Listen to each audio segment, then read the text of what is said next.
community recycling centre. This is where the customers come in first. The public can come in and access all the recycling here free of charge.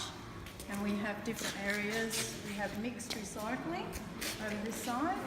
We have car batteries, household batteries.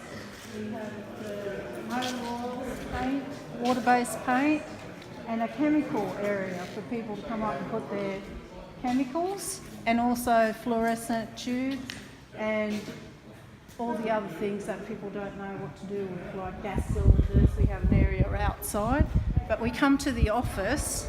And you even got a bed for them to lie down after they've finished their hard work.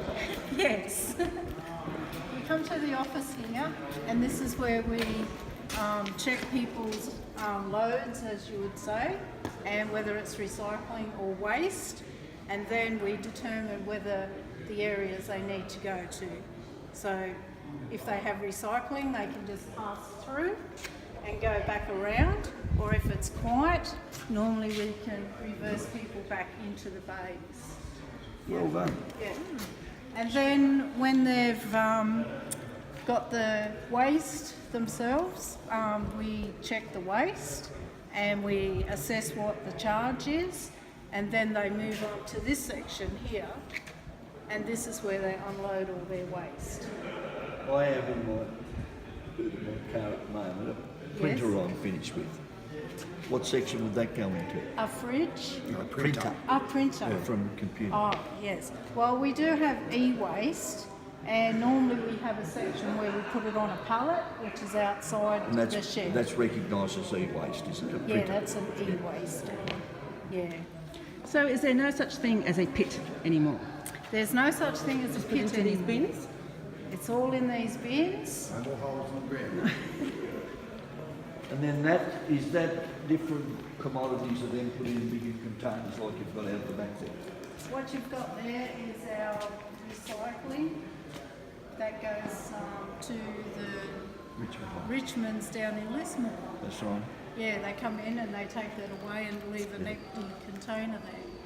Then people can also access the scrap metal and take their scrap metal and separate it.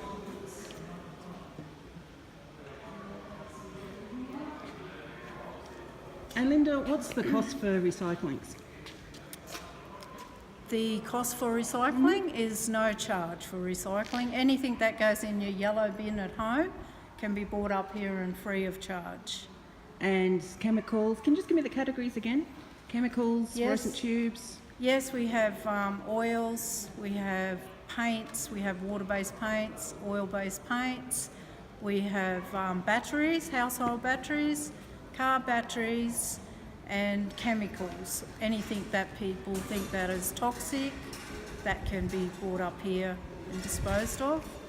And if anyone's not sure, they can just bring it up and talk to you guys and Yeah, you'll help them out. yeah. And what hours are you open? We're open at 10 every day till 12, except for Tuesdays. And we have 2 times for daylight savings time is 3 till 6.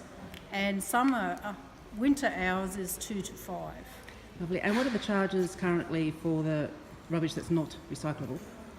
Well, you get a variety of things. If you come up with one bag, it's $2.50. It goes up to a small 120 litre bin, which is $5. A 240 litre bin, which is your large bin, that's $8. And then we go to a trailer load, which is $15. And then it goes up to a ute load, which is $24. And we do have a charge for a boot load, which is $13. Lovely. Peter, Yeah. so what do you think this new asset will help the community?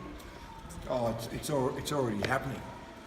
So it is, Donna, and to do with the facility that's been provided here, it helps reduce waste to our landfill, and that's what it's all about. But not only here, it's right across our shire.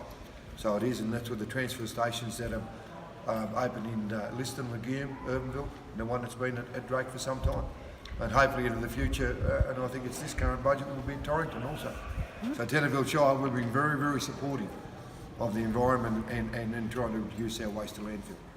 And Thomas, you said this is one of the last community recycling centres to go in this electorate? Yeah, in the major towns that I represent, and congratulations to Tenterfield Shire Council and the team on achieving this. And you know, this is part of what we're doing right around the state. And you know, it's all about the environment. It's all about the community working together in provide. The council have provided the appropriate bins, and it's about you having some responsibility in working through what you are putting out as rubbish, but you're now being encouraged to use the different facilities, and this just complements what's being done right throughout the Shire. And just talking about different facilities, Manager of Water and Waste for Council now, Gillian. We've got a couple of the reverse cycle vending machines coming, is that right? Yes, we do. We're currently in discussions with Tormenta Cleanaway, and we're hoping to have the site open and running by next month. And so there will be 2 machines, will there, or just the one? They have told us to. Oh, okay, so you've got So 2 sites we're to work out, or hoping- they'll be side by side? No, they'll be side by side, so they'll be at one site. We're looking at the pool, the Tenterfield pool site, where we used to have recycling, as the most likely place to be able to put the 2 reverse vending machines And what was the time frame on that? You hope to have them up and running? by the end of March. Lovely, thank you. Look, I know that, and I apologise for the time that it's taken here in Tenterfield to get one of these machines, the container deposit scheme machine, but it has taken a while to determine where is the best place for it, and hopefully now that we've come to an arrangement with Tenterfield Shire Council and Tom Ray Cleanaway have certainly confirmed with me there will be at least 1 machine and possibly 2, and I'm certainly encouraging that to happen sooner rather than later. Okay, and Linda, most importantly, what's the name of the tip cat? Miss with a capital M. With an Very, attitude. very complacent about the whole arrangement.